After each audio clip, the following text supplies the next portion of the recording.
What's up, gamers? Here are some insane PS4 controller tricks you probably didn't know. Fast menu navigation. Use L1 and R1 to jump between screens, and R1 to go straight to your game library. Type faster.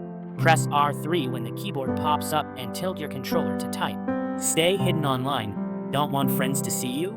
Press Options before logging in and select Login with offline status. Switch apps instantly. Double tap the PS button to jump between your last two apps. Save battery life. Dim the light bar and lower the speaker volume in settings for longer playtime. Take instant screenshots. Change your share button settings to easy screenshot and never miss a moment.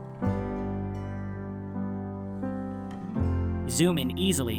Enable zoom in accessibility and press PS Plus square to get a closer look at anything. Fix controller issues. Use a paperclip to press the reset button on the back for 5 seconds. This fixes most problems. Want more tips? Like, comment your favorite trick, and subscribe for more gaming hacks. See you in the next one.